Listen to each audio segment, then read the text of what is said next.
Who says you can't have fun in your terminal? Wes found SSH Tron, multiplayer Tron in your terminal.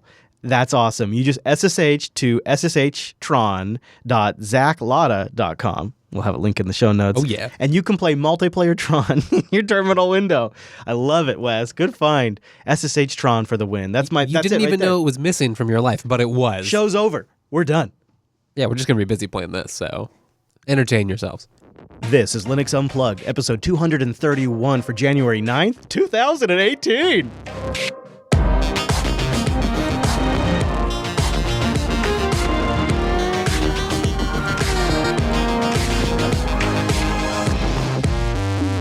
Welcome to Linux Unplugged, your weekly Linux talk show that's ready to kill the Gentoo challenge in its face. My name is Chris. My name is Wes. This should be it, right here. This should be the final Gentoo challenge episode. But we'll have to wait and see, because first, we have to get through a packed show. Yes, my friends, 2018 is starting off with a bang. We'll give you a snapshot on where Linux is specifically with Meltdown and Spectre. Then we'll get into a couple of new releases that might be some of the best open source software you're not using. It's great. Then, I say, the perfect Linux workstation is nigh. The absolute perfect desktop to run Linux is nigh, and it's well under $1,000. We'll talk about that. Ooh. Plus, our friends over at Elementary have a new app, looking pretty good. And then the Register says, buckle up. It's going to be the year of Gnome, and it's going to be the year of Ubuntu. And they got a couple of notes on how it's going to just be a blowout year. And we'll talk about that whole Lenovo firmware bug that cropped up while we were off the air. We'll touch on that. And then Telegram's got a cryptocurrency. And then Wes, it's back. Linspire returns. Our old friend. The old Linspire. Remember Lindos? Then Linspire? Remember Xandros? Yeah. They've been merged together and relaunched. Linspire 7.0 launched this week. And I paid the $80 license fee to download it. You got your hands on it. And give it a Look shot. at you. I bought it so you don't have to, because you can't just download Linspire. No. You have to buy a $79 license, which includes an install media, which works out to be $94 all told. The things you do for the audience. So I'll give you my take on the new Linspire. I mean, so I went into it with a bit of a bias, like $95, and then I started to use it. Yeah, it might be the best XFCE desktop I've ever used. Hey, boy. Wow. I mean, I don't know. It's early days, but it blew me away. If I could get it installed and running, it'd really impress me. So we'll tell you more about that. And then, towards the end of the show, at least my God, I hope so. I hope, Wes. Fascinating. It is the final chapter of the Gentoo challenge. Well, yeah, we're switching everything over to Linspire. Hey, Gentoo was 2017's OS. The most hated segment of all time. But you know what? Damned if we didn't actually get a little morsel out of this segment. Wes and I were talking about it before the show, and we genuinely walked away with a lesson. What the hell is Gentoo for? What good is Gentoo for? What's its place in 2018 in Linux? And I think we figured it out, and I think it's extremely important. In fact, I think it's sort of like as important as Linux itself is. So we'll talk about that, and we'll hopefully wrap up the Gentoo challenge. But before we go even a moment further, we got to say holla to our virtual lug. Time-appropriate greetings, Mumble Room. Hello. Hello, Happy New Year's, everybody. Take a moment from playing SSH Tron, and let's update everybody on Meltdown and Spectre. You and Beard touched on this last week because it was sort of like this awkward, there's something coming. The pre-release, yeah. Really, it wasn't supposed to be announced until today. Today was the day the embargo was supposed to be lifted, and today was actually the day we were supposed to learn about Meltdown and Spectre. In a different universe. Yeah. So we have some great coverage coming out of JB. I'll just say that right now. Later today, the Ask Noah program is doing a special on Meltdown and Spectre, and Noah is bringing on Brandon Johnson from Red Hat to talk about their work with it, which I think is going to be an extremely interesting insight. And then later in the week, Wes and I are doing a hell of a roundup on Meltdown and Spectre. There's still a big part of the story that hasn't been told. We're going to have a complete timeline, a concise timeline of how everything went down. Lots of interesting tidbits there. So there's more coverage to come. So with that said, just a quick, state of the union for Linux as we record this episode. In brief, Meltdown is a CPU vulnerability. It works by using modern processors' out-of-order execution to read arbitrary kernel memory location, which could include personal data like passwords, SSL key information. And then there's Spectre, a second issue. Spectre breaks down the barriers between different applications. So you could theoretically use it to trick applications into accessing arbitrary programs, not kernel, but arbitrary program memory locations. Spectre is harder to exploit than Meltdown, but it's also harder to mitigate. It's more of a design issue. So it's going to be something we'll be hearing more about through 2018. There's probably going to be more patches coming upstream from Linux. So it's probably just the beginning of this story. As far as Meltdown is concerned, this is where we have some of the most traction with patches. Work is continuing, though. The latest updates of the upstream stable Linux kernel 4.14.2 have current patches. Some people may experience boot problems with this release, however, so don't jump to get it. 4.14.13 will be out in just a few days, and patches have also been added to the old 4.4 and 4.9 stable kernel trees. Yeah, I've seen a lot of questions expressed about those backports, though. So if security is really your concern, it'll probably be best to have the most recent kernel available. Yeah, and Greg Cage has sort of been advising that, and 4.14 and 4.15 are getting those. There's still a lot of things in that are happening, and it's obvious that the kernel team had more time to prep for Meltdown than they did Spectre. It's a totally different story. There's really no official blessed Greg KH Linus Spectre patches at this point. There's different distributions that have solutions, but there's nothing that's been blessed by upstream yet. It's really all still shaking out. Yeah. I've been seeing Red Hat issue kernel updates for the 2 series Linux kernel. Oh boy. Yeah.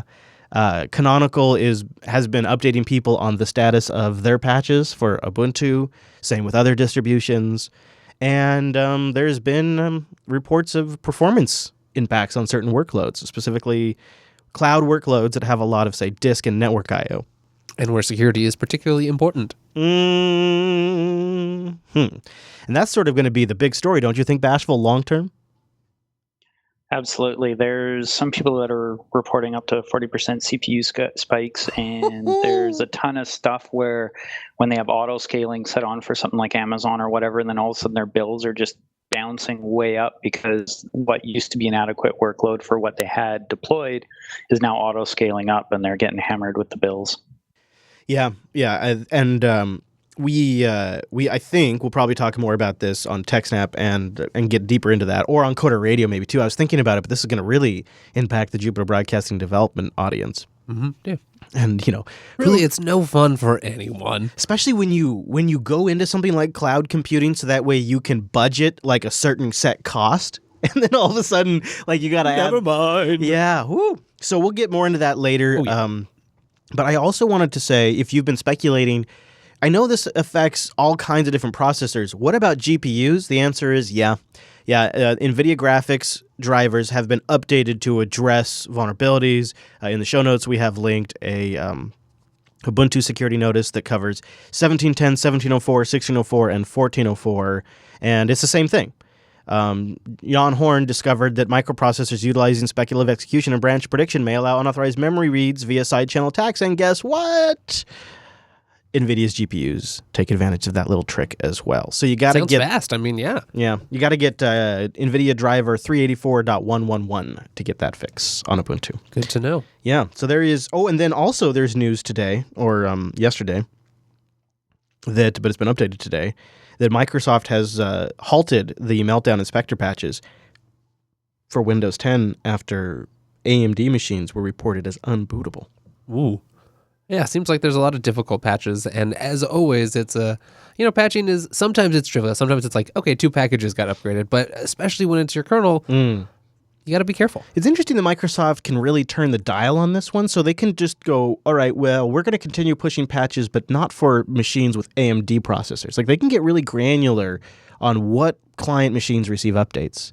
They have a very tight control. It's that cloud connectivity, Chris. Oh. So yeah, not a good day for Windows users either. Ask Noah if you're on the live stream. Comes on right after Linux Unplugged now. We're doing like a Linux blowout afternoon. It's perfect. You just sit down in the afternoon, hang out with us for a couple of hours, and have a great time. That crazy guy is working on integrating Mumble with the phone call system too. So you can hang out fantastic. You join the virtual lug during the show.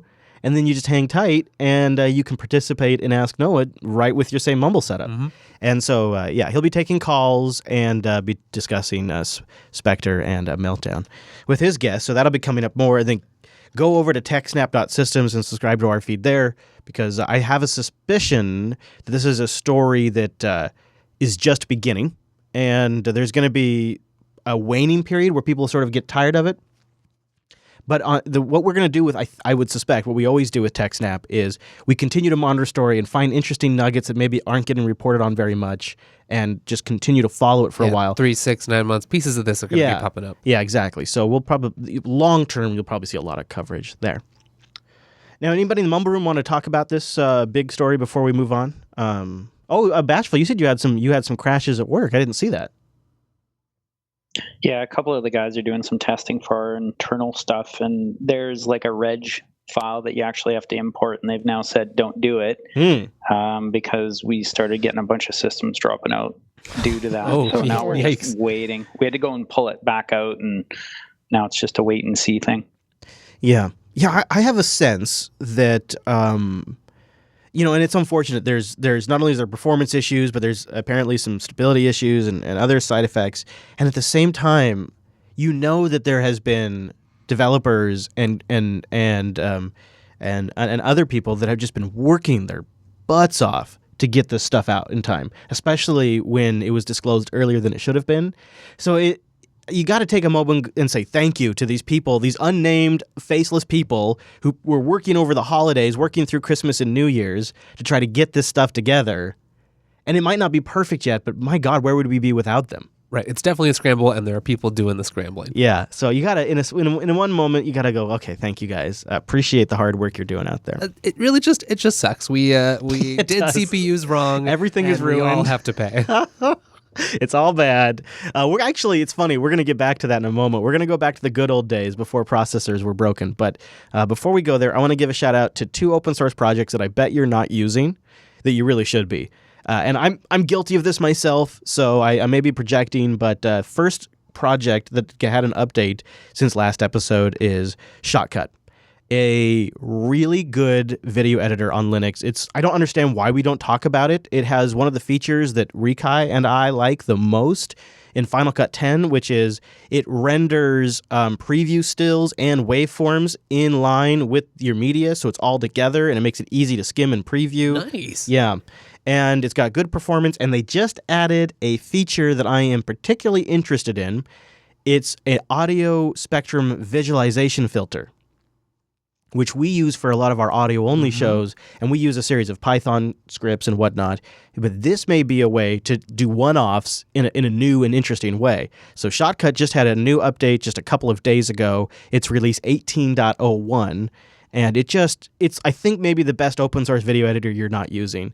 And it doesn't have as much hype as some of the other ones, but it's just been so steadily awesome. So Shotcut, shotcut.org for that. And then I know you're not using this one because y'all keep talking about Evernote replacements and killers. And the reality is we've had an Evernote killer for ages now. It's even been an app pick on the Linux Action Show. Oh, yeah, I remember that. And it just got even better.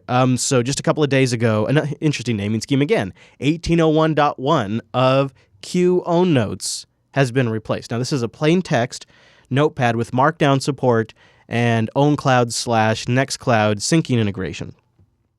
And one of the things they've recently added that I'm all on board with, and it is a full-featured, really well-done application. Don't let the Q throw you off if you're like a GNOME desktop or a Unity user or whatever. It is great. It is a well-designed Qt application. But one of the things that they've added recently that I really appreciate is you've always been able to kind of create like to-do lists and whatnot, but now you've actually got the ability to check items off in your notes. So you can create a list of these are the things I've got to do today, and then when you're done, you can go in there and check them off. That's awesome. It's a simple thing, but it makes such a difference for my note-taking application. I use the shit out of this for like about to hit the road, and I need to do a checklist of all the stuff I got to bring, all the equipment we got to bring to go do like a live show. So useful. And the fact that you can then sync on the back end with different open source solutions, you can do small little like note windows that just take up tiny bits of space, or you can do like a full featured thing that allows you to browse your tags and your different categories, and it has multi-column live preview of the markdown. Like you can go all out. Or you can just have it be this tiny little window on your desktop. It's one of my favorite Qt applications for Linux. It is better than an Evernote replacement because it's using Markdown. It uses Nextcloud, I don't know why we don't talk about it more. So I just thought since they had a new release, they just pumped out a new version that now lets you check things off. It's time to I might install that just right now because that's half of what I would do, right? Yeah, that's a great app pick. I've been looking for a replacement for ZimWiki for a long time, and I think this is it. Yeah, this looks terrific. Yeah, I've even been wondering if we couldn't use this for production of our shows instead of using Slack and Google Docs or whatever else. It seems like this is just got a lot of potential. So I think 2018 may be the year of Q-own notes for me. I have to give some love to my Nextcloud instance first. Plus, there's a new version of Nextcloud that's just around the corner. Oh. So I may let that land first and then do this. But I feel like it's happening. Fair. I feel like it's happening, Wes. Apparently, you can also import from Evernote to Q-own notes. Oh, yeah. Yeah, so stop talking about Evernote alternatives because Q-own notes has been here for a while. And they got the new update, 1801.1, which just came out. And I love it. I think there's tools like that we don't really fully like wrap our head around yet that that make Linux a competitive desktop. But you got to have great hardware too. Yeah. Oh yeah. It's not just about like getting a great LTS release or getting a great rolling release and getting your favorite desktop. You also need to run it on the best hardware possible. And we've all seen different solutions for like the ultimate Linux workstation, the ones you build yourself. Dell just recently updated the XPS 13, which looks like a killer laptop. I thought you were just supposed to use a Raspberry Pi, and that was the end of the story. Is that not? You're telling me that we can do more? Oh well, there's a machine on the horizon that Wimpy and I have been talking about to each other offline for ages now, and we finally, with CES in full swing, have details on what I think is going to be 2018's perfect Linux desktop. And it's a Nook. It's the Intel Hades Canyon Nook with the dedicated, quote-unquote, Radeon graphics that comes on the Intel CPU. Oh. And then you combine that with Thunderbolt 3 ports, super fast disk, the latest Intel processors. Wimpy, what do you think? This has got to be the desktop of the year, right? I'm really hoping so. And I'm going to find out by buying one the day they go on sale. I'm very tempted too. It's a weird situation to be in. So we talked about this a little bit on User Error episode 40. Right. I've been tracking the rumors about this device for some months now. I have its predecessor. So I have the Skull Canyon Nook, and I'm in a weird position where I've been so happy with the Skull Canyon Nook, I've been pining for its replacement almost since I got it, because I was like, if this is so good, what's the next one going to be like? And here it is. We've now seen it announced at CES 2018. And are you satisfied? Yes, I mean there is nothing about this specification of this device that I'm unhappy about. I'm really looking forward to getting one. Yeah. It's I don't find it wanting. If I was going to be really nitpicky, the only thing I would say is I can't upgrade it to 64 gigs of RAM. I can only go to 32, which is what I have in the current Nook.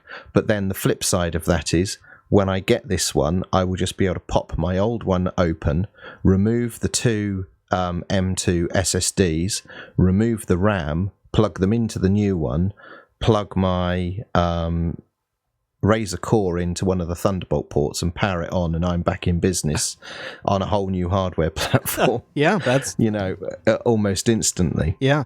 The one other thing I would have asked for is because it has one Thunderbolt 3 bus. 2 Thunderbolt 3 buses, like maybe 4 USB-C type, would have been amazing. Ooh. I do like there's double NICs there, though. Yeah, that's true. And if I put my storage over Ethernet instead of over Thunderbolt, then that's probably fine. There's 6 display options on this, right? Because there's 2 Thunderbolt 3, there's 2 mini DVI, mini DisplayPort, and there's 2 HDMI.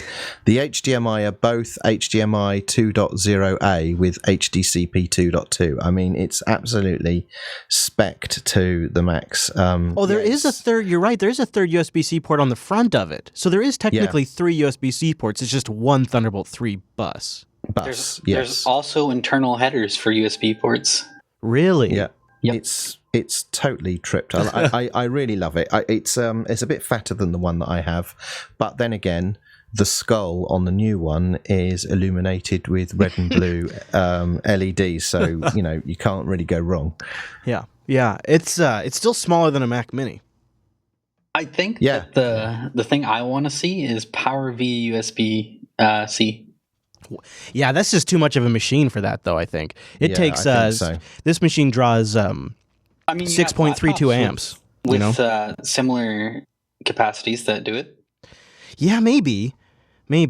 I don't know. 6 amps maybe for the lower power model, the 65 watt model, you might be able to power over USB-C, but the larger one that's 100 watt, I don't think you can do over USB-C. Yeah, I can't Certainly, imagine. my USB-C chargers are all capped at like 65 watts, I think. I'm reading the specs. It's a 120 watt adapter, 19 volts at 16.32 amps is what the specs are for it. Man, I really like this thing. So not only is it tiny, but it's quiet too, right? Yours is pretty quiet, Wimpy.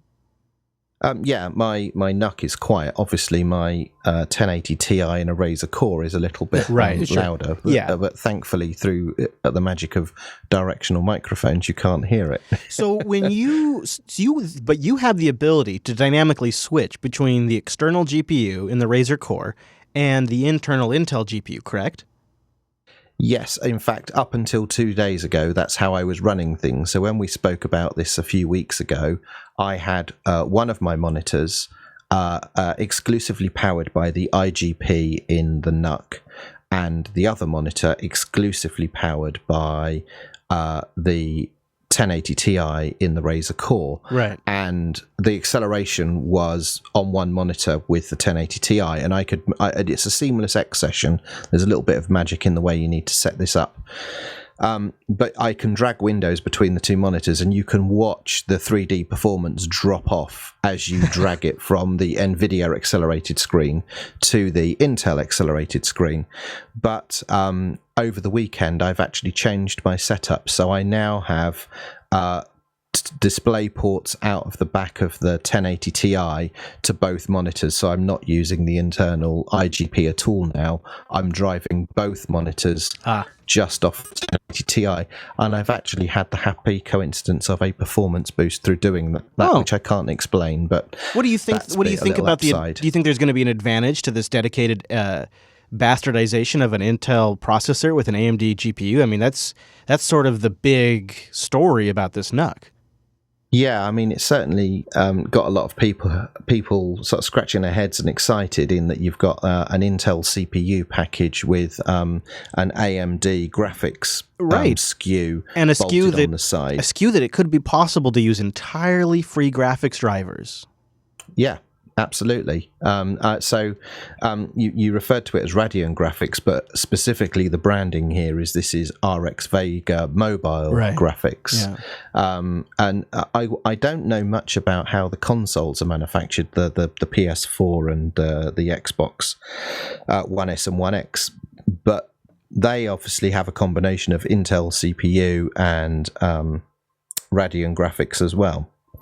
So I wonder if this is an evolution of that package, and maybe this is maybe the smallest games console that's yet to hit the market. No kidding. And maybe future games consoles are going to be built around similar architectures. Well, have you seen that they're pitching it, the $9.99 US greenback version as a VR ready machine? Yeah, I have. Mm-hmm. Nobody cares about VR. No, of course not. Yeah. So the other thing about the Nook that I really, really appreciate, besides its size and its low noise profile, is that they've really built the storage ideally. So the core platform is set up so that the M.2 slots, and there's 2 of them, I believe, and that the Thunderbolt controller, by the way, are hooked up directly to PCIe lanes right off the PCH. So you have super high bandwidth hungry things like disk or Thunderbolt peripherals that get dedicated PCI lanes right to the CPU, which means your disk is sitting right next to the CPU. It's got a fast track lane to the CPU. And so you combine the latest Intel CPUs with storage that's wired directly to the CPU, and it makes for a very fast combination. Yeah, and right now, in fact, on the model that I have, the M.2 SATA ports are both NVMe, and they've both got their own dedicated lanes, so the disk performance is excellent. Ooh. What I'm really excited about in this model is I've currently got one USB Thunderbolt port, and I have the 1080 Ti connected to that, but I also have a HDMI capture card that I can connect over Thunderbolt 3 and mimic a third screen through this capture device, but I can't have both running at the same time. So I'm now kind of excited by this one because I could have both of those things connected up. Mm-hmm. I think this is going to be, like I say... And another one at the front. I think this might be, I find the XPS 13 extremely appealing. Yeah. Maybe Dell can convince me otherwise. I've invited Barton George from Dell on the show next week if it works for him to talk about the new Dell hardware. But, with the price of Bitcoin dropping, I'm going to be more selective. You have to watch your wallet. 2018 is going to be more selective, and if I can only buy one machine, I think it's this one. I actually had one of those new XPS 13s in my shopping basket on Sunday evening, and the additional accessories I wanted, and I was sitting there hovering over the buy button, thinking to myself, this will make my 4th XPS 13. Do I need a 4th XPS? And I eventually decided to bail on the purchase and decided that I didn't need a 4th one of these just yet. And I'm kind of glad I did, because then the next day this device gets announced, and I think it's going to come on the market in March, which is ahead of the projections that I'd seen, rumoured of around June. So yeah, I'm gonna hang on to my money and get one of these in March. I've been trying to convince Wes of this for about a year. I'm becoming a big fan of the powerful central desktop that is permanently attached to my large NAS storage, so I can run services like MB and Plex directly on my quote-unquote workstation. And then on the edge, my edge devices can be phones, can be low-end, 2012 laptops that don't need to be all that powerful, because I can either remote in using X2Go to my machine and then have my full power available, or really what I have done is I've set up a series of queue jobs where I have different folders in Dropbox, and when I drop files in there, they sync to my powerful workstation and kick off different jobs for me. And so my theory is invest in a central desktop like a Nook that could be attached to local NAS storage. I mean, this thing's going to have dual gigabit networking. Ooh. I could just dedicate one of those to an iSCSI or NFS purpose, and then the other one connected to the rest of the networking. And then you could hook up external GPUs when I need to game, when I quote-unquote need to game. And if I don't, I could just use the baked-in AMD GPU, which is going to be great, which will support FreeSync, could have an entirely free open-source driver stack. And it's going to be the ideal machine to be running during the Wayland transition, I suspect. Oh, yeah. And it's just refreshing, especially when you've run a bunch of random machines with different manufacturers doing the motherboard and doing all these internals. As Wimpy said, it does just feel tricked out, and it feels like a proper computer that you can be proud of. The other thing that I'm taking some comfort in, and I bet you agree, Wimpy, is this appears to be a product that Intel is going to continue to invest in, because the Nook now has been around for ages and they've been steadily improving it. So it's something where you could buy the Skull Canyon Nook last year and you essentially had full confidence that there was going to be another Nook for you to upgrade to. And that's also kind of nice, because when you're buying some of these machines, sometimes the different OEMs will start up a product line and they'll have it going for a year or two. and then their upstream ODM changes things up, and they have to cancel that product line and launch an entirely new product line. And there's no congruency there. There's no continuancy there. Yeah, now while I appreciate that this new Hades Canyon Nook is not cheap by any means, I think the 65 watt model is rumored to be $799, and the 100 watt model is rumored to be $999. But what I'm able, and that comes without disks or SSDs, true, and it comes without RAM, and it comes without an operating system. But those three parts are interchangeable for me.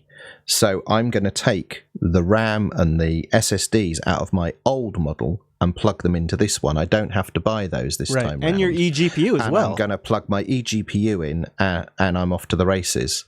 Yeah. So I actually anticipate the upgrade is going to be the time it takes me to unscrew one, remove the parts, plug them into the other, and put the lids back on. That's what I'm talking about. A few minutes. That's what I'm talking about. And as a workstation, where you work and you want it to be reliable and you want to have minimal fuss, that is, even if it only works for 2 models, even if you can only pull this off from the Skull Canyon to the Hades Skull Canyon or whatever, the Hades, even if it only happens once, that is so worth it. That kind of smooth, keep going about your day kind of it's going to take you the time to reassemble and disassemble. That is so valuable. That's what I'm talking about. Like the same thing here is we bought early on when the Nooks were brand new and they were those cute little squares. Yeah, I've had a couple of those too. Yeah, it was the same. I have some of those. Yep. Yeah, it was the same thing as we were able to move the parts between them, and that brought a certain like glue and duct tapeness to them. Like we could just stick them wherever we needed them. They weren't always even the best machine for the job, but because they were so flexible and so easy to move parts in, you could just stick them wherever you needed them. And it is supremely useful. So yeah, this will probably be the generation I buy in. I kind of wish I got the Skull Canyon. It just didn't really work out, but I think this will be the year, hopefully. So maybe we'll have reviews. I'm sure you'll have a review, if nothing else, on the Fantastic Ubuntu podcast when it returns. Well, that's still undecided. Oh, of course. Yes, of course it is. Season break. We are very much pre-curry at this point. Has curry been scheduled? No, we haven't scheduled curry yet. Okay. No, okay. No, all right. But we are in full Christmas New Year break, not even talking about it to one another at the moment. Amazing. I can't even fathom. What a world. I can't even What fathom. a world. Yeah, it's some sort of utopia. Speaking of utopia, why not switch over to a mobile utopia? Go to Ting, linux.ting.com. It's a smarter way to do mobile because you only pay for what you frickin' use. I know. They just take your minutes, your messages, and your megabytes, and they put them all together, and they're like, okay, guess what, Holmes? $6 for the line. And then your usage. And that's it. That's it. What about like weird fees? Do I have to like sign a 5-year deal to get that sweet price? No contracts. In fact, you could try it for a month, and you could say, screw you, I'm out of here. And there's no termination fee. In fact, if you want to turn it on, turn it off, you could do that. I have 2 MiFis from Ting. One that I leave on all the time, and then one that I only leave on when I'm traveling because it's CDMA, and I'm like, but it's great for when I'm traveling. I just go to linux.ting.com, I log into my I turn it on. It's so straightforward. $6 a month for the device means that if you need a go-to line for a monitoring device for something in your IT bag, it's easy. But if you want to use it as your full service, you feel like you're hacking the system. You feel like you're hacking the system because you can download your audiobooks and your podcasts, and you can pin your music on Wi-Fi, and then if you don't take calls while you're driving. Well, I mean, like for me, like when I'm commuting just between work and home, I'm like some sort of like new age non-cell using guy. Like you wouldn't even think I had a cell phone. I don't talk to anybody on the phone when I'm driving. That's crazy. And don't even text me. I'm using iOS 11. You know what I turned on? You know what they got in that thing? What do they got? They got this system where it automatically using the accelerometer and the Wi-Fi chipset, when it notices that you're blasting past Wi-Fi access points like a maniac, the phone goes, oh, you're driving. Let me turn on Do Not Disturb mode. Well, isn't that nice? So people, when they text me, they get a message back going, "Homeboy's driving. Do you really need to interrupt him? Is it that important? You what? You got nothing else to do right now? What's your big deal? why are you so bored? You're so important? Get your life on. So they get like this thing that comes back, tells them to shut the hell up, so they don't bother me. So you're happy already right there. And I don't have to deal with nothing. I just listen to my podcasts. Driving along. Never spending a dime on cellular because you just pay for what you use. $6 for the line, you pay for what you use. Go to linux.ting.com, and I got a suggestion. You need a phone? Do you need a phone? Yeah. Oh, who doesn't? What do you got? Me? Do you have the Pixel? I do have the But you don't Pixel. really need a phone. But I mean, maybe I need a phone. You will What when about you like a backup phone? when you drop that thing. Or when I smash this to tiny little bits. So everybody knows that some of the best Android experiences are the Motorola devices. Check this out. Motorola G5S Plus, $250 when you go to linux.ting.com. No contract. It's new. It's a multi-network CDMA and GSM, so you can just pick whatever works best in your area. And you can even deactivate and reactivate. It's got 32 gigs of storage, goes up to 128 gigs with an external SD. Oh, micro love SD. that. I know. More phones need to have micro SD. Also has turbocharging, so you can get 6 hours of battery in 15 minutes. Nice. It has a super high resolution. It's a 5.5 inch screen, but it's a 401 PPI Oh, density. that's good. Yeah. Yeah. It's got a fingerprint unlock, all metal design, Android 7.1 with Android 8 update coming soon. They It sounds like flagship features without a flagship price, Chris. $254. You completely own it outright. No contract, no agreements, nothing. $254. You completely own this phone. You get a great Android experience. 8.0's coming down the pipeline. Fingerprint reader, 401 PPI screen, and you pay for what you use. It's obvious. Linux.ting.com. Go there, get $25 off the device. Or if you want to bring one, if you got something that's compatible, check their BYOD page. They'll give you service credit. Linux.ting.com. And thank you to Ting for sponsoring this here Unplugged program. So Cassidy James over at Elementary OS wrote up a post on the Medium blog that Elementary. I think that's how it works. I don't get Medium, but my vague understanding is you can have a Medium blog, and Elementary has a Medium blog. And over there, Cassidy wrote about a new tool that's coming to Elementary desktop users. And I thought, who better to pick the brain of than regular friend of the show, Mr. Dan the Rabbit. Woo! Yeah. So Mr. Daniel Foray joins us and yes. From the Elementary Project with what I perceive to be, has to be, the only scoop on this, right? Nobody better to go to than, well, except for maybe Cassidy since he wrote the post. Yeah. Shit. Well, we got Dan. Whoops. So Dan, what can you tell us about what may be renamed to something that may be named Code soon? Okay, so I guess the big thing about it is it's not really necessarily a new thing. It's a new old thing. So we've been working. We released our Scratch text editor in like 2011, right? Like when we did Luna way back in the day. Been hacking on this thing for ages. Kind of came to a point with it where we sat down and kind of thought about, okay, what's the point of this app? Like, what is it supposed to do? Is it for notes? Is it for hacking on code? Is it, what do we do with this app?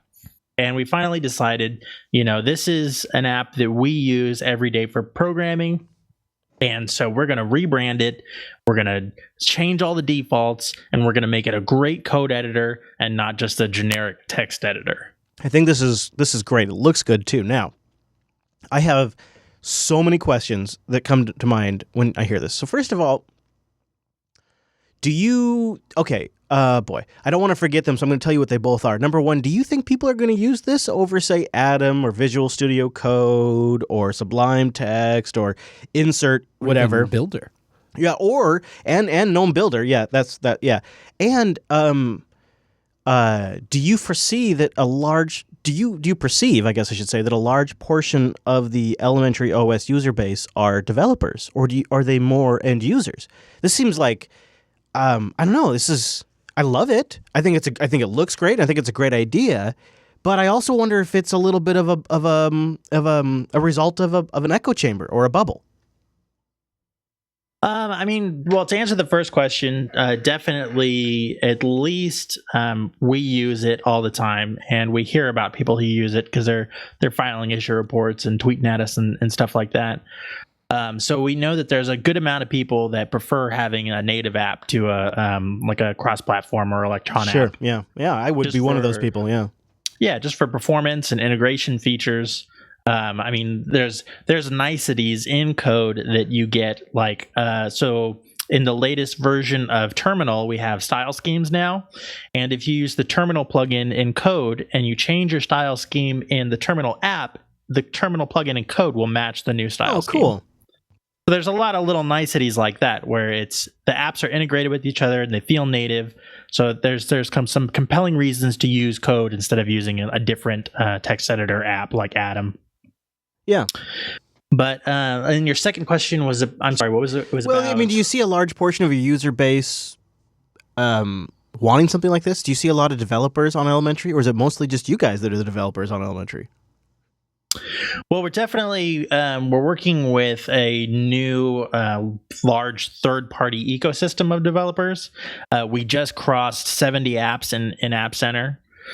So a huge part of our focus and our mission lately has been making sure that we have a really great developer story for them. I see. And including great developer tools out of the box, I think, is part of that story. Right, of course. You want to make it easier for people to make applications for Elementary desktop users, even if it's not a huge portion of the user base. There's going to be some people that are using the desktop to create applications for those users. That makes a lot of sense. I think it looks great. So, can people get their hands on it right now, or is like the final, like, quote unquote code version when it's completely become code? Is that going to be something that is in a future release? Well, you can go pull Git Master. It's open source up at github.com/elementary/code. Hey, that's easy. Yeah, super easy, right? But we are doing the stable release of code will come with our Juno update, which is the next release of Elementary OS. So Juno is going to be based on 1804? That's correct.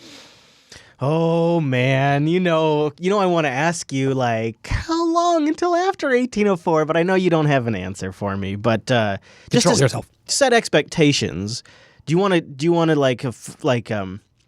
set any kind of expectations how long Juno may be until we actually are downloading it, installing it on our systems?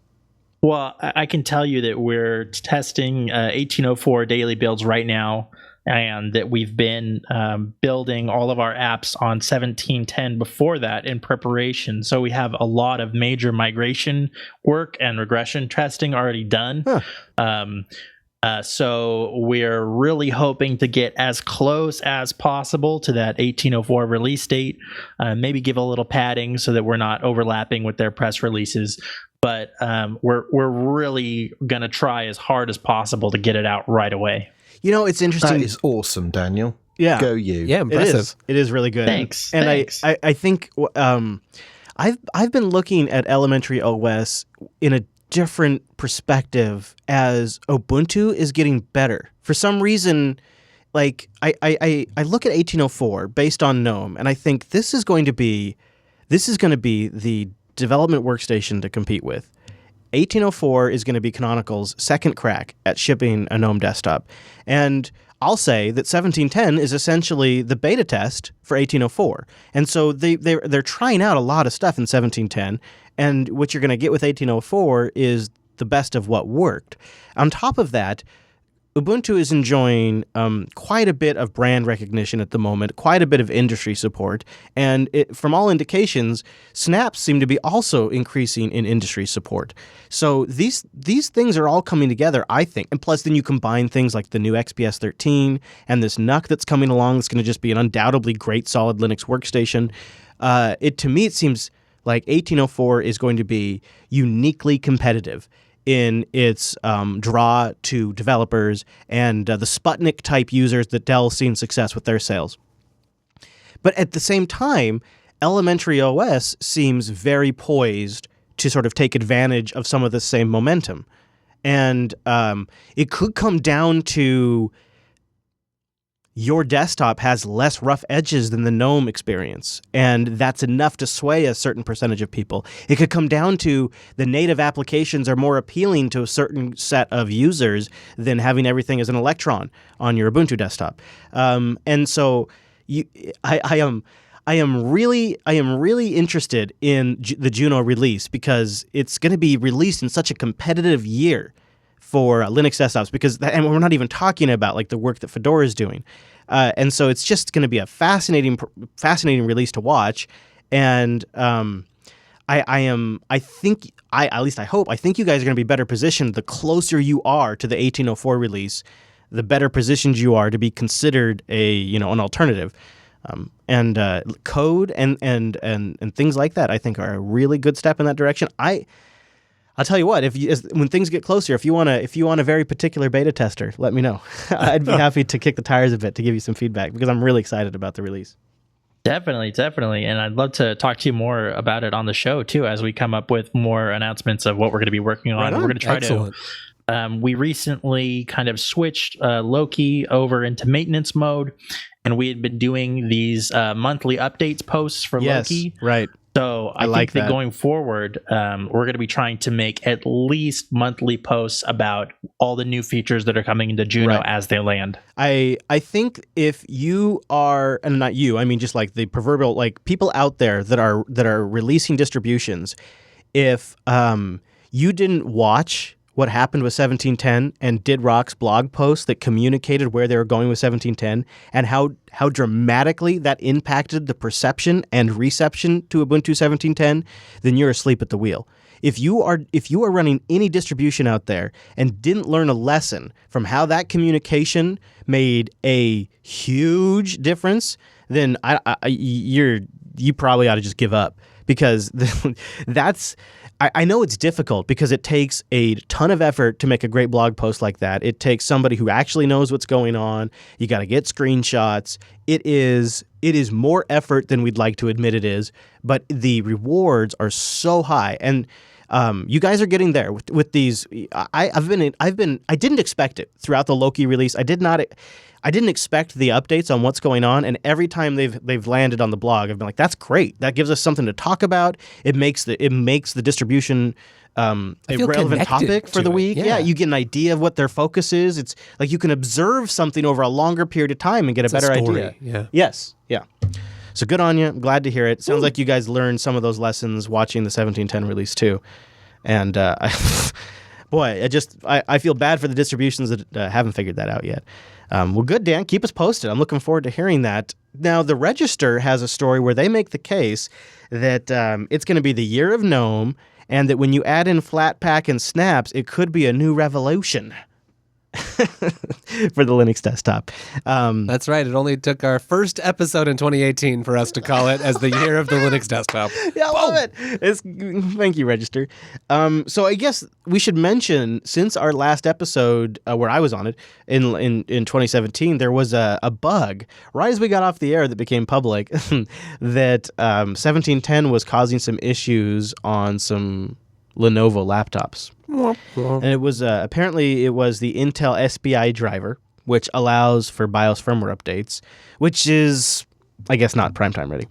And so that's still kind of going on as we talk about this. So 1710 has been a great release, except for that whole laptop thing. I haven't followed it closely, Wimpy. Do you have any anecdotes or any additional information or status of where it's at right now before I move on from it? Yeah, I tell you what, I'll paste something in the Discord just quickly. Yeah, all right. That's the link to the ISO testing for the respin of the 1710 ISOs for Ubuntu and all the flavors. So that testing is happening now, and the release is scheduled for Thursday, the 11th of January. And boy, so 1710 has been unavailable that entire time? It has for main Ubuntu, yeah. Woo, yeah. wow. But the thing is that everyone thinks that this is an Ubuntu problem, and it wasn't the case. Other distributions have had this problem. It's just at scale, more people experience it with Ubuntu. It's an Intel SPI driver issue, right? So it's really anybody that turns on. So the it's Ubuntu's fault narrative has been, well, Canonical are the ones that decided to turn that feature on because it's actually turned off by default upstream. Lots of things are turned off upstream that are turned on in the distribution kernel. Yes. Boy, isn't that true? Yeah, for sure. Yeah. It sounds like 1710 will be, again, like I said, in some ways, it's like you do this now to figure out what not to do for 1804, right? So it's like you catch this now before it's in the LTS. Same with the Wi-Fi crack pass issue, and now Meltdown and Spectre. Like, It's just how it goes. 1804 is going to ship with crack patched and this issue figured out, and the Meltdown and Spectre patches, right? So there really is a logic to the process. But the register proposes that Canonical dropping Unity was the biggest single story in Linux for 2017, and they think that Ubuntu without Unity will continue to be a big story for the foreseeable future, because with Ubuntu using GNOME Shell, remember this isn't Chris saying this is the register, with the Ubuntu using GNOME Shell, almost all the major distributions out there now ship primarily with GNOME, making GNOME Shell the de facto standard Linux desktop. Which, if I were gonna rewrite that, I might say making GTK more like the de facto toolkit. But You're probably right about that. I've got opinions about that article. Yeah, and I'm just gonna start by saying these are not coloured by my involvement in the Mate project at all. This is me talking as a Linux desktop enthusiast that has an appreciation for Linux desktops across the board. And if you look at the big applications that people are using on the Linux desktop, Firefox and Thunderbird and LibreOffice and Google Chrome and Skype and Slack and Spotify, just to name a few, none of those are GTK3 applications. None of those are GNOME applications. Yeah, Chrome. So yeah. I don't necessarily agree this is going to drive developers to creating GNOME applications. Yeah, that's a fair point. I do think it gives the Linux desktop a more consistent target, which is built around GNOME and GTK3 technologies, which lots of other desktops sit on top of. Daniel from Elementary, for example, me representing Mate here, currently Budgie, but eventually Qt, Cinnamon is another one. So it does give a common toolkit target, but I really don't think that developers who want to target the Linux desktop are suddenly going to want to learn the complexities of GTK3 at all. GNOME Builder is not enough to make that happen. Personally, I don't think so. I think that if developers are going to come to Linux, you just look at the big applications now. You've got Adobe with brackets, you've got Atom, Microsoft Visual Studio Code, Microsoft Skype. These are all Electron applications. Spotify's Chromium Embedded Frameworks, which is a similar framework tool. I think if we're going to see the large software vendors bring their software to Linux, it's going to be through a more portable cross-platform framework like Electron. Right, yeah. These moves may have helped several years ago, but Electron is still the easiest path forward, right? The most maintainable. But it does have to count for something. I mean, if you have the ubiquity of GTK and GNOME, and then you bring in flat and snap packs, oh yeah. I mean, the story there is a common target now in a way that we've never had with Linux. Yes, definitely Snap and Flatpak give you a way to target the Linux desktop in terms of easing your packaging and software delivery in a way that third-party developers who are not in the Linux bubble have had before. What about the horrible irony? And this is my personal opinion, that our friends over in Plasma Land may have better solutions. Here I am. I'm not using GNOME 3 because I find it to be laggy and crashy, which I do not have that problem on my machine at home. I'm running the Plasma desktop. What about all the KDE fans out there? Because this sucks. This sucks for them if every major... think it does. No? No, for the same reason. You have the open source enthusiasts who will be developing GNOME applications or KDE applications and working on KDE or working on GNOME or similar and related technologies. And then you have projects, because not even Firefox, although Firefox looks like it may integrate with GTK3, it's not a GTK3 application. It only takes hints from GTK3 as to how to style and theme. And the same is true for LibreOffice, and the same is true for Google Chrome and Chromium. Those are probably the biggest applications people are using on the desktop right now. And the same is also true for all of the Electron applications. It was only on November the 27th last year that GTK3 support landed in Electron upstream, and even today with Electron, I think it's 1.8 point something beta 3, that's still linked against GTK2. So they're not releasing, new versions of Electron that are linked and built against GTK3. But now they have the green light. They have the go-ahead to say, here is the next target for us to rebase on. Part of that is nobody wanted to pull the trigger because they didn't know what to rebase on. But now if you have Fedora and SUSE and CentOS and Red Hat Enterprise Linux and Ubuntu all shipping GNOME desktop, plus then some of the most popular derivatives, Ubuntu Mate, Elementary OS, Solus, they're all using GTK desktops. The foregone conclusion is, well, that's our new target now. GNOME 320 or later is our new target. And give it time. So. Give it in 2019. It may be a foregone conclusion that you just target GNOME 320 or something.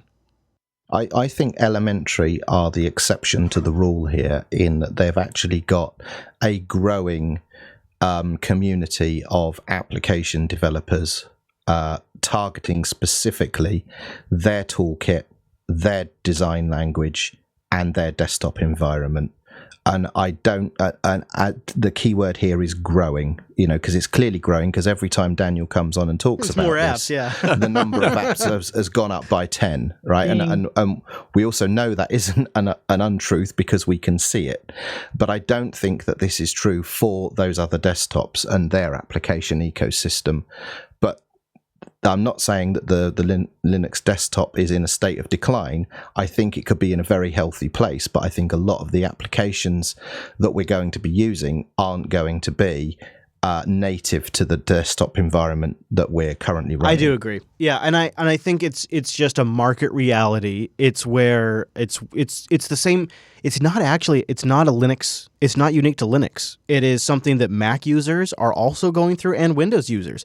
Slack is an Electron app on Windows, and just as much as it is on the Mac, and just as much it is on a Linux desktop. It's not something. It's unique to us. It's a bigger story. It's a bigger market dynamic that's going on than Linux, and so I think I think you're just absolutely right because of those forces at play. But I'd love to hear what Daniel has to say, because I know he has opinions about this. I would and I've too. spoken long enough. Oh boy, do I have opinions. No, one of the big problems I think is actually coming from a design perspective instead of a toolkit perspective. Because even GTK apps that are built for GNOME don't necessarily work on other desktop environments. For example, GNOME Games requires some system settings that are part of GNOME in order to configure where the library gets stored. Or GNOME Builder shows 2 maximize icons on Elementary OS because it expects that in GNOME there is no maximize icon. Yeah. Oh, that's brutal. It's so basic. It's so 90s. It's so basic. It's actually pathetic. But I can't call this a GNOME problem, because we have the same problem the other way. People who are writing apps for Elementary OS are expecting to use our style sheet because we have special features that they take advantage of, style classes, things like that. Yeah. So when you use our apps on GNOME or even on Mate, they're really broken. And the guys in Pop! OS have been doing a lot of work in their style sheet to try to maintain compatibility with apps that have been targeted and built for Elementary OS. Sure, yeah. Now, it to me seems like this is the downside, or downside is probably too harsh. This is the side effect. This is the action reaction when you try to create a platform. So GNOME Builder is meant for the GNOME platform, right? GNOME software is meant for the GNOME platform. GNOME Games. All of that is meant for the GNOME desktop platform. And we all remember when the GNOME folks were talking about building an even GNOME OS. Remember when GNOME OS was going to be a thing? They're not building these things for people running Mate or Pantheon. They're building these things for people that are running a modern version of the Gnome platform. And if you're building a platform, just like you guys are building a platform, isn't that just how it goes? Yeah, I don't think any amount of toolkit or packaging work is ever going to solve this problem. The only thing that you can do to solve it is, as a design and development team, decide that you're going to forego any form of desktop integration. You're going to forego rules and human interface guidelines. You're going to forego special platform features and special design features. And then you get new Skype. Right. Yeah. You're going to build something that's either completely non-native everywhere, or people are going to have a bad time on different platforms. Whew. You're completely correct. All right. Well, we got to move on, but great point, and we can pick it up in the post show if we have more. But let's talk about where you can get it right. DigitalOcean. DigitalOcean.com. Go over there, create an account, and then use our promo code DO Unplugged. You apply that, it's one word, you get a $10 credit at DigitalOcean. DigitalOcean.com is an easy way to get cloud resources on demand when you need them, running on top of Linux. Everything's SSD. DigitalOcean.com. Go spin up a machine in less than 55 seconds. Every single machine is SSD because they're an all SSD cloud. They have an intuitive API that's really easy to work with, and a lot of open source code's already built around it. But better than that, they have the interface, the dashboard for days. DigitalOcean.com. Use our promo code DO Unplugged. I'm just going to mention this because this is one of my personal goals for 2018. And I say I'm not a resolutions guy, but if there's something about just starting fresh, I'm taking advantage of monitoring and alerting, collecting metrics, monitoring performance, and receiving alerts so I can optimize the Jupiter Broadcasting backend. And it's all built, it's just built in, no additional cost. DigitalOcean.com. Go spin up my favorite machine. They got machines as cheap as $5 a month. So like our $10 credit, it's going to get you 2 months for free. DO Unplugged. But my favorite system is 3 cents an hour. 3 cents an hour. It sounds insane, right? But it's a beast. 2 gigs of RAM, 2 virtual CPUs, 40 gigabytes of SSD, and 3 terabytes. You can do whatever transfer. you want on that, you know? Oh, boom. DigitalOcean.com. Use our promo code DO Unplugged. Also, a quick plug for a community documentation: how to use Proxy SQL as a load balancer for MySQL on Ubuntu 16.04. And I'm gonna add an addendum. Consider also private networking. DigitalOcean's private networking feature with Proxy SQL. You're welcome. I just saved you some money. I just made things way faster. I've just made your whole thing look like a boss level enterprise product. You're welcome. Yeah, right. They just like help you and they push you into doing the right things. You designed it the right way. Proxy you have the right SQL tools. With their private networking, that's like money in the bank. At DigitalOcean.com, go create an account and then use the promo code DO Unplugged. Big thank you to DigitalOcean for sponsoring the Unplugged program. All right. So I want to talk about briefly Telegram's cryptocurrency plans, mostly because... Wait, say that again. What? Yeah. What?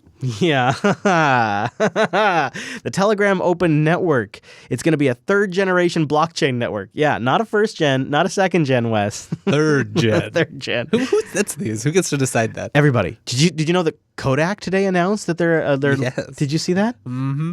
This is getting crazy. You just put cryptocurrency or blockchain in your product name and your stock goes up 44%.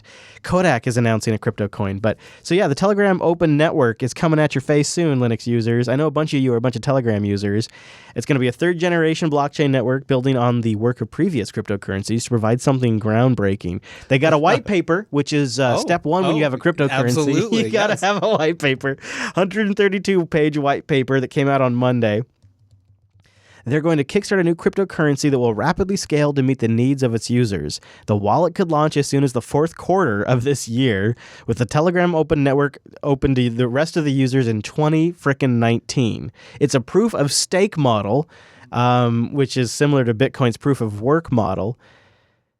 My God, I bet you will see at least another 20 of these this year because the technology is open source. If you've got a large user base.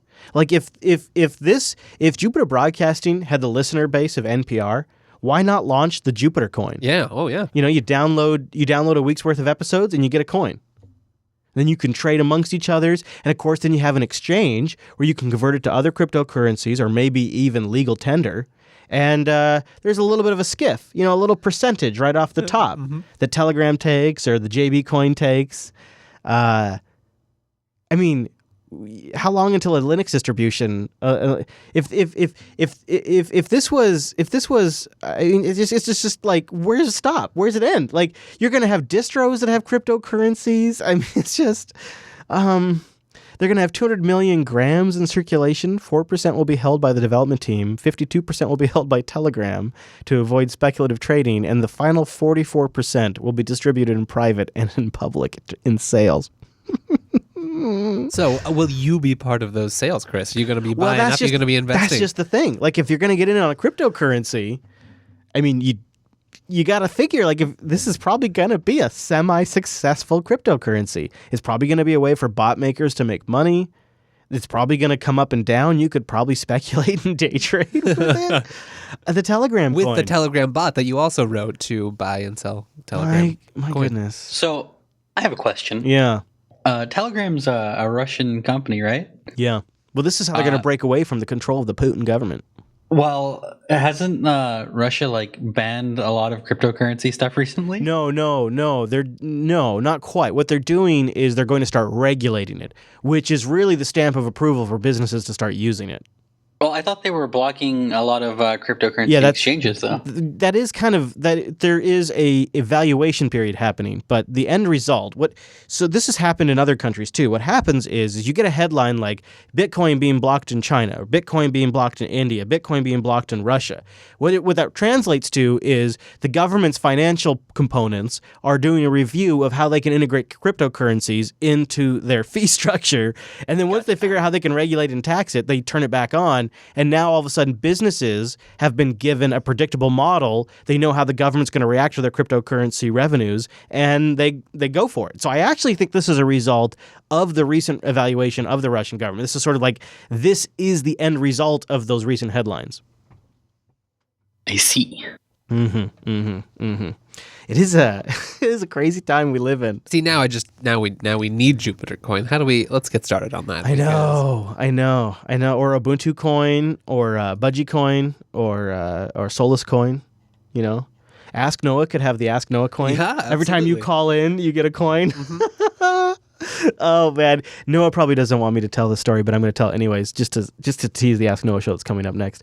So Noah was cleaning out the kids' room. You know, his parents every now and then just got to go in and do a big purge. And like 2 years ago, and his kids are young, especially 2 years ago, right? Mm-hmm. He gave his kids as like stocking stuffers paper Bitcoins, like a not a whole Bitcoin, but like a fraction of a Bitcoin, yes, which were worth like $25 at the time. And so the wife and him were looking at all the different stuff that they'd gone through, and they found like these 2 or 3 Bitcoin paper receipts. And so Noah does a little check on them, and each one's now like worth $250 or something like that. And he's like, "Good work, kids." He's like, "This is my life, man. I just got like Bitcoin, like just hanging out all over. I got loose change in Bitcoin." That bastard. But it was a pretty funny story of, you know, you get in on something early enough, so you know. Set some Bitcoin aside, or what you should do is if you got Litecoin, set some Litecoin aside and plan to buy Telegram coin with your Litecoin. There you go. That'll probably do it. All right. Well, I feel like we should get into Linspire because I want to finish up the Gentoo challenge and I don't want to run out of time. You guys remember Linspire, right? Do you remember Linspire? I do. You might remember Lindos. Yep. Lindos, which was a common covered topic early on in the Linux Action Show. It was a commercial distribution which changed hands a few times. It started out when it became Linspire as based on Debian. And the idea was to give a familiar desktop to Windows users. It was even kind of promised to make it easy to run some Windows applications. Then later on in Linspire's history, it was rebased on Ubuntu. And it continued to try to be like a user-friendly distribution. But eventually, it was sort of a commercial failure, and it was purchased by another distribution called Xandros. And then discontinued back in 2008. So this is how far back we're going.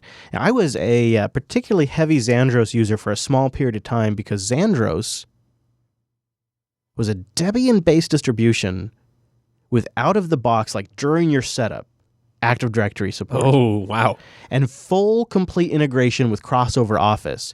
So it associated exes and autoruns.infs and everything with Crossover. So you could actually take the Office 2003 or whatever it was back then, the Office XP installation CD. You could put it in the CD-ROM drive of your Linux box and insert it, and the auto-run installer would come up, as if you would just put it in a Windows box and walk you through the complete installation of Microsoft Office, which be involved in a shop that needed to be able to open up XLS files and use Outlook with Exchange. That was a huge feature for me. So I was a big Xandros user. And in 2008, it was kind of a bummer to see that Xandros decided that Linspire just needed to end. Fast forward to the end of 2017, though, and a company known as PC/Open Systems LLC announced that they had purchased Linspire and its community edition, FreeSpire, and would resume development of these two Ubuntu-based distributions. Now, just in the last week, Linspire 7.0 and FreeSpire 3.0 were released. Now, Linspire is being sold as a commercial product, which which PC/Open Systems is hoping to bundle with hardware, or you can buy it. Now, FreeSpire can be downloaded today free of charge. FreeSpire is like a respin without all of the proprietary components of Linspire. So what are those proprietary components? What do you get if you spend $7.99 USD? What do you get if you spend what actually works out to be $94 when all is said and done, because they're going to ship you media and charge you for $10 or so for shipping? So what do you get for $95 when you download Linspire? I had to know. This distribution that's been around since the beginning of my burning podcast. question. What do you get for $95 of an Ubuntu respin? So I decided to pay it so you don't have to, and I've been loading it during this show. In fact, the installation is complete. Whoa! I'm going to do a restart right now so we can kick the tires. Right here live. Anything could happen. I got to tell you, I played around with it for about an hour before the show, too. So these are early impressions, but I played around with it for an hour before the show, and I really went into it expecting it to be complete and total shit, and was... Well, first of all, if I'm giving you my complete and honest Please do. impression, I thought I was using the Plasma desktop at first. Really? It uses LightDM for the login manager. It's based on Ubuntu 16.04. And when it booted up, I thought it was like a Plasma 5 desktop that's been reworked to remind you of the KDE 4 days. But not in a bad way, but in a tasteful way. Yeah. And it wasn't until I opened up the terminal and looked at all the running processes that I realized, that was the next thing I did, that I realized I was actually on XFCE and that I was using Thunar, and it wasn't the Plasma desktop at all. So here it is, right here. It's the, you get, this is a LightDM login, and I've already set up my user account here, so I'll log in. And there's, out of the box, a couple of things that you don't get on FreeSpire. Number one is Chrome. So Chrome is the default browser out of the gate. Here, let me clear off. So I'm running it right now under virtualization because I didn't want to put it on my physical hardware. But I mean, I know it's a little hard to see it all, but tell me if that doesn't look like a KDE Plasma desktop right there. Oh yeah, I can definitely see what you're talking about. Yeah. So it threw me for a loop just a little bit. I was surprised, but then quickly impressed. It's got a nice menu launcher. It's got a couple of things pre-bundled in that I like quite a bit. It's still shipping Pigeon. It's got VLC as the default media player. Skype is pre-installed. We're going to come back to the click and run store here in just a moment. There's a couple other things I was surprised by. BleachBit is installed by default. Really? That drive wiping software. Yeah.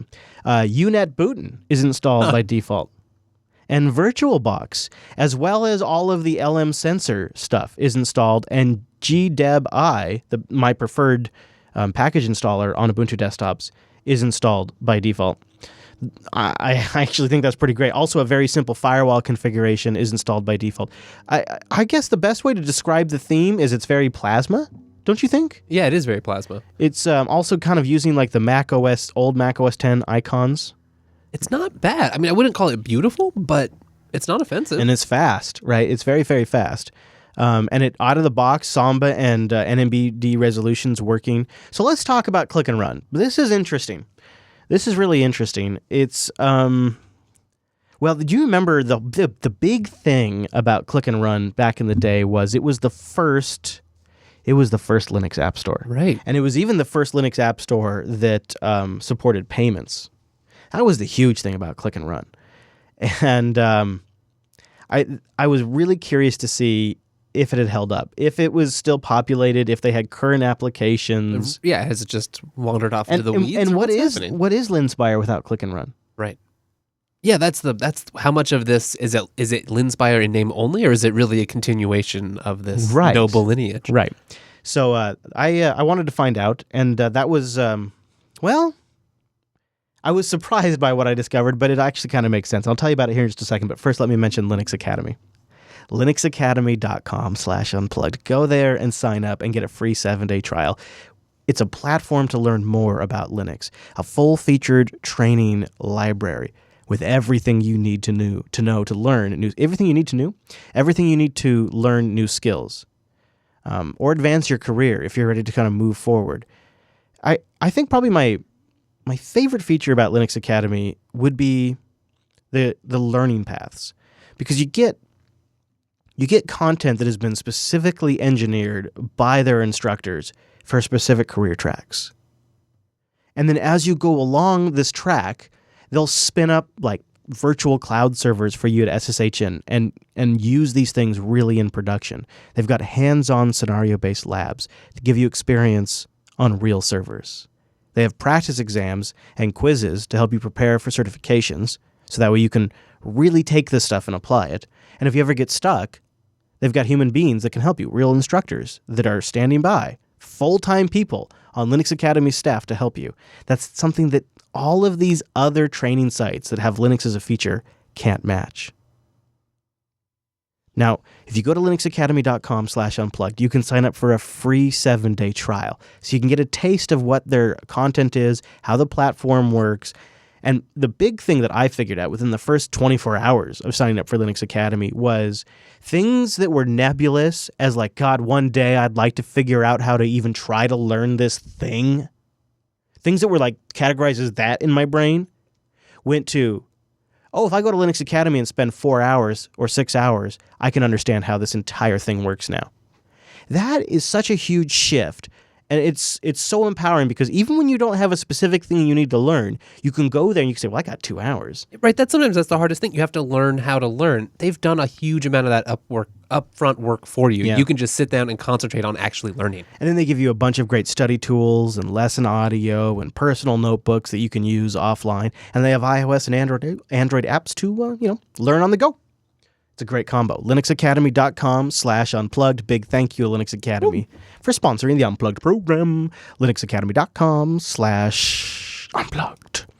All right, Mr. West, before we get back to the freaking Linspire debacle that I went down, the rabbit hole of Linspire, how is the Gentoo challenge going over there? It's going quite well. Do you think we're getting near a graphical environment? Oh, yeah. Really? Yes. So we've got Wayland built. We've got Sway Wayland's built. there, yep. You've got we don't have a completely functional boot system, or we do have a booting system. I can't remember. It boots? will boot. Actually, we're rebooting right now. Oh! All right. Okay. Well, so before we get there, before we wrap up the Gentoo challenge completely, let me just finish off my thoughts on Linspire here. So when I launched the Click and Run store, I was greeted with Gnome software. The Click and Run store, yeah, the defining feature of Linspire, has been replaced with Gnome software. Now, I gotta say, it kind of makes sense. It kind of does make sense. If you were gonna relaunch Linspire today, you would probably do this. And if you look at the applications that they've featured here, hot damn. Mailspring, Hiri, Brave, Wavebox, Atom, VLC, and LXD right here on Spotify as the featured application. Hang on a minute. Those are just the featured applications in the Ubuntu Software Center. They haven't featured those at all. No. Oh, yeah, no. And I don't mean to imply that. Can I tell you who produces that list of featured applications? But wouldn't you? I mean, I guess this is the benefit of being based on Ubuntu. But if you're going to this to me seems like the obvious way. If you're going to launch Linspire today, why bother with a Click and Run store? Why wouldn't you just ship this? But okay, now tell us, Wimpy, who does? Me and Popey. Oh, well, good job, sir. Excellent work. So, how do you feel then about them sort of featuring your work? That's better than I expected. That's absolutely fine, right? They're rebasing on Ubuntu. They're taking advantage of lots of the underlying technologies. That's absolutely fine. But if you open GNOME software on any of the Ubuntu derivatives, that's what you see today. I think I was expecting the old click and run. I was expecting like the purchasing infrastructure they had set up, and when I launched it, I went, "Oh yeah, that's." Expecting it to be out of place or out of touch. Well, I was disappointed, but then I was like, actually, that's exactly what they should be doing. Yes. Well, good picks, by the way. Good picks, Wimpy, by the way. I think that's Open Arena is also down here in recommended games. Frozen Bubble, Neverball, good stuff. So. It is, in a way, a shadow of its former self. It is not... I haven't got a chance to try out the wine integration that they supposedly brought in from like their Xandros heritage, which does sound actually kind of interesting. In a way, it is a shadow of its former self. It is an Ubuntu respin. But then, at the same time, it does offer something unique. When I bought this for $80, $95, all said and done, I sent them an email and I said, hey, I'd like to just have an ISO instead. Can I get an ISO today? And an actual person who speaks English responded to me and gave me, here's a 64-bit link, here's a 32-bit link, have at it. Wow. So their support aspect of it is legitimate. It is something that they're actually living up to. There are people responding because I sent an email to the support channel. They're also making some interesting package choices. This is a very nice implementation of XFCE. I don't think it would hold up on a high DPI setup, but on a standard DPI setup, this is got to be one of the cleanest, simplest, most modern implementations I've ever seen of XFCE. It does seem like a desktop that, especially I could just take someone who had used a computer before and plop them down there, and they would probably get along just fine. They're doing a bunch of other things that I think are kind of interesting. So by default, they are turning on pre-linking, and they're pre-linking a bunch of libraries to try to improve performance. Oh, okay. Mm-hmm. I don't know if that's a default Ubuntu feature. I was just going to say I don't know if Ubuntu. Okay. There you go.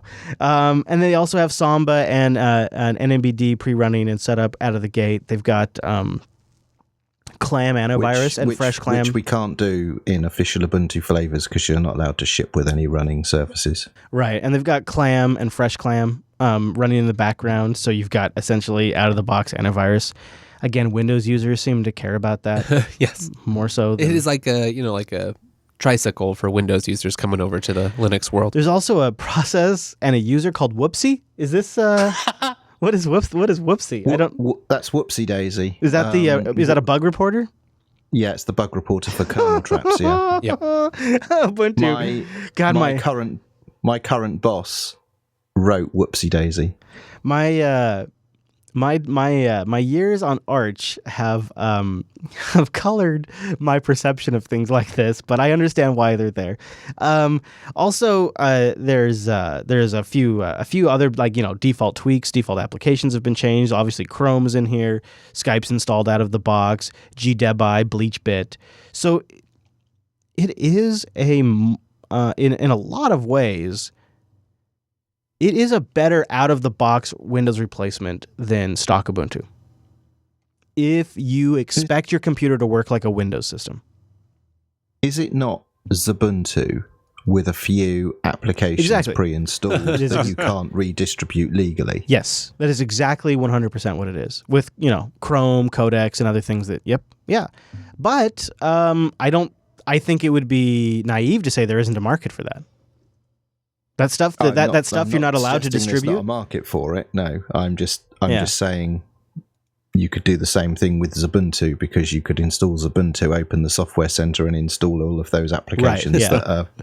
Right, but there's something about it being. I think there's something about the idea of it being a prepackaged solution. So when you think about the way you get Linspire, you don't even get an ISO. You go spend $95, and what you get is a thank you email saying that your package is on its way. It's really a story about trying to understand the perspectives and goals of the people who are behind this. Yeah, and it's not my goal. That's not my perspective. But yeah, what you're basically getting is you're getting Chrome, you're getting Thunderbird with Exchange and Google Sync plugins installed. You're getting VLC, ClamAV. You're getting .NET Core support, XFS. I don't know why they outlined that. Intrusion detection, BleachBit. These are the other things, and ICE SSB are the main things that they say are included with Linspire over traditional Linux, aka Ubuntu. And you also get 12 months of email and phone support with that. And that's what your money is really buying, right? It's that support, I suppose, or maybe the ability to distribute some of that software. And then it's based on LTS, so it's supported until 2025. Is it? That's what they say, Yeah. Also, How are they doing that? Also, apparently, if you're a business, they'll spin you custom ISOs and do on-site setup. Yeah. And they have a cloud version as well that you can buy, which is actually cheaper than the desktop version. Cloud version? Mm-hmm. I mean, This is based on 1604. Yes, sir. Yeah. Mm-hmm. So how are they doing support until 2025? Well, how long is 1604 supported? 5 years. I mean, it does say until 2025. It says FreeSpire is supported until 2021, and Linspire is supported until 2025. Okay. Well, good luck with that then. Yeah. Their 2022 is going to be real tough. It's an obvious play towards a completely different market than anybody that would be listening to the show or me. And that's kind of why I wanted to try it, is when something like this comes along, when Linspire comes along again, and it's like, what makes it worth $95? I'd also be interested to meet someone who had found it, I'd heard my grandson had told me I really needed to get that Linux, and they ended up finding this. I wonder if it's not more about the story that you're able to tell a potential OEM partner. This is Linspire. It has you go into the heritage, you go into the fact that it's got wine sort of baked in, which is an aspect I admittedly did not get into in this review, which is just barely a review. It's more of like a first look. And so you have the story of a Linspire heritage, Windows support. We ship it with Chrome. We ship it with the NVIDIA binaries. We ship it with Thunderbird that has Exchange support. It's a story that you could tell an OEM that maybe is more appealing than a free-loving all GPL software distro. I don't know. Or at least something they can understand a little bit more, right? Yeah. But we'll see where it goes. So we're checking in at the beginning of 2018. They just had their new version 7.0 Linspire release. We'll see where it goes for the rest of 2018, I suppose. And remember, one of the only benefits when it comes to having a non-free software included is they can actually bundle it in a box in a store and sell it. Yeah, or on a machine, which I think is what they plan to do. So what do you think? Replacing the studio machines? We're going all Linspire? 100%. Right? Yeah. I mean, you've been talking it up all day. It's supported until 2025, so it's obvious. Yeah, install once, and then, will there even be JB by then? Who knows? Finally. Actually laughing out loud. I give them credit for responding to my support email requests and actually giving some thought to some applications to bundle with it. We'll see where they go. I'd be curious. All right, Mr. West. Are you ready, sir? Are you ready, Mr. West? Ready.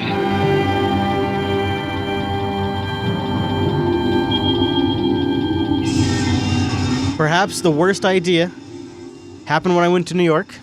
I noticed you guys didn't do a Gentoo challenge check-in last week. I see how that is. I see you save it for me when I'm around, because we could have wrapped this up last week. You've been so fascinated by the whole affair. I didn't want to deprive you. So how's it going? Sort of like a homecoming. So when I checked in last during the show, you were rebooting. Yeah. Hey, we are live in Sway. What? On Really? Wayland. You've gotten to graphical mode. Gentoo. Yes, sir. Do we have a Skycam? Let's see here. We do have a Skycam. You only see this.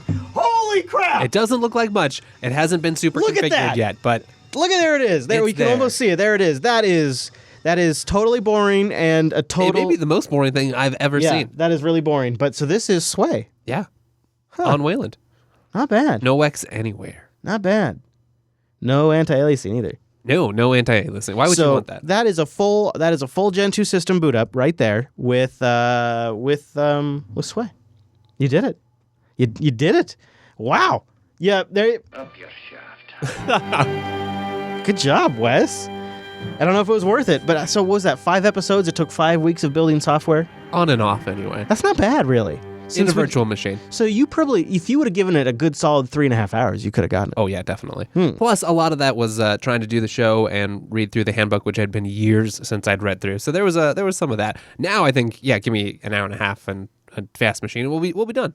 We've had a lot of fun with Gentoo over the Gentoo challenge. But Wes and I were discussing this, and we realized we actually did walk away with a bit of a lesson from this whole thing, because the sort of the ongoing joke was, what good is Gentoo for? What's the point of Gentoo? Even now in 2018, do you really need these optimizations that you might be able to get when you build your own software? What's the damn point of Gentoo? And sort of perfectly, on January 6th, a great post, a science project really, make the 486 great again, running modern Linux on an ancient 486 PC. This PC, which was released in 1989, which, fun fact, before the Meltdown problem. Right. Before speculative execution. And this is about as far back as you can go and still have actual, genuine kernel support. But just because the Linux kernel supports the 486 processor doesn't mean that any distribution out there and its packages do. And there was only one system that supported. Yeah, when you're in a situation like this, where do you turn, right? It's only one. There's only one. Gentoo. And Gentoo was perfect because the issue with modern Linux distributions like Debian or Ubuntu or Arch is that they distribute binary packages, which we all think is great, but when you need something like a 486, while it's theoretically supported by the modern Linux kernel, the distribution packages do not support it. Debian dropped support for 586 32-bit CPUs in 2016. The oldest supported x86 CPU by Debian is the 686, which was released in 95, which is when speculative execution started coming along. So you don't want that. No.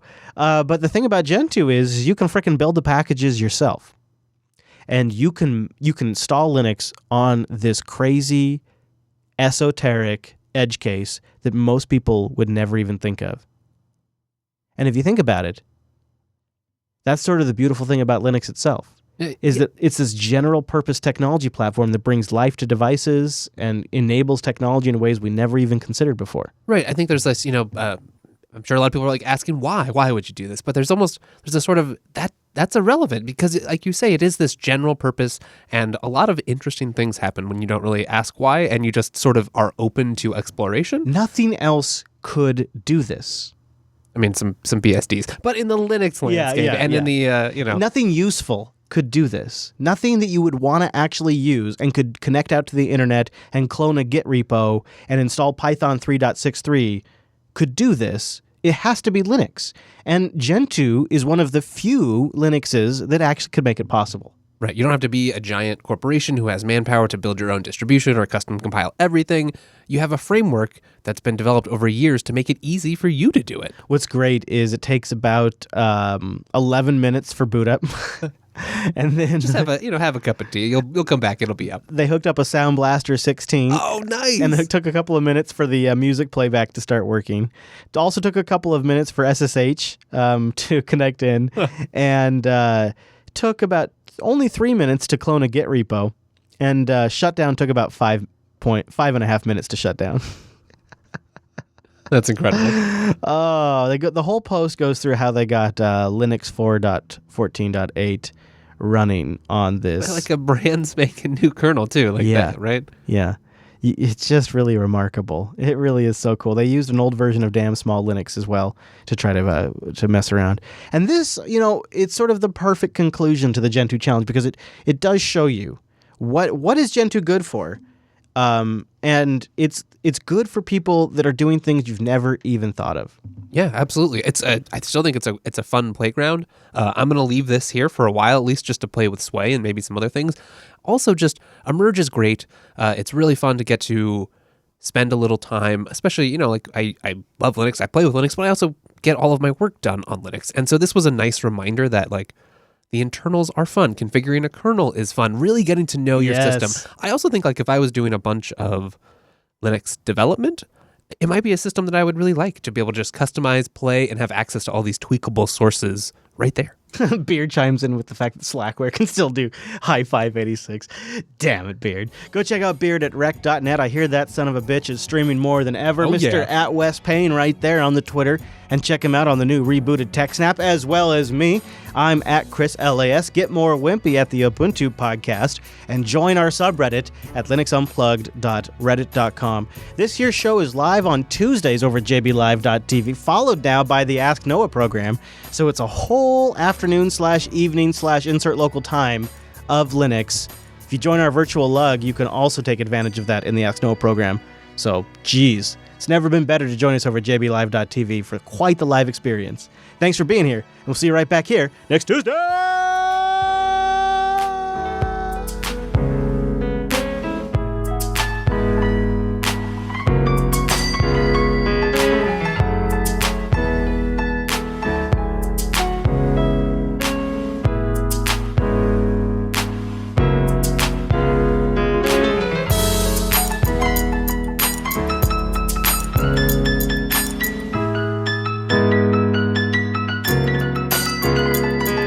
Get it out of here.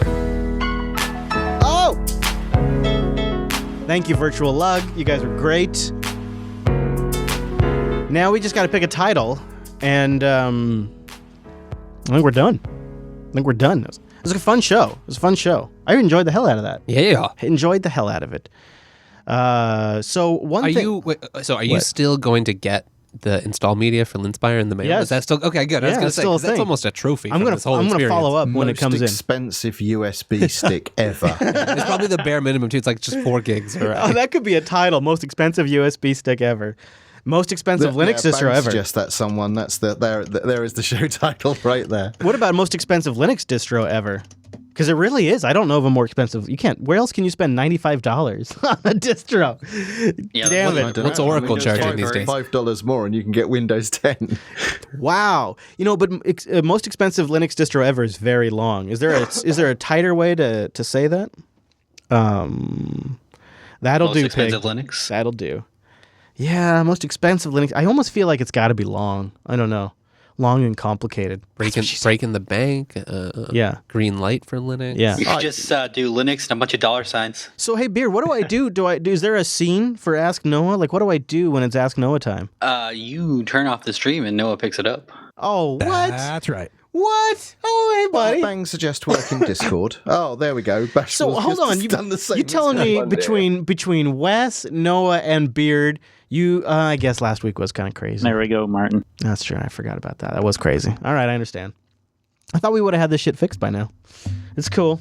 Well, you were gone, so we didn't have to If do anything. only there was some sort of like remote login system on the OBS system that Noah was integrated with, where he could just connect in. Hey, I offered to both you goofballs multiple times. I was like, I'm a goofball now. Just give me permission. Just give me permission, and I'll make it happen. I'm a goof. What do you mean? How do you not have permission? I installed your remote. Not like verbal permission. Like, is it okay that I go and screw with your broadcasting machine? It's good. It'd be good, actually. I mean, could you just solve did. problems All for right, me? it's gonna happen. and he's going to blame you anyway. So That's all right. So we it's gonna do happen have to. So we should probably interrupt the stream soon, so that way there's time for YouTube to reset.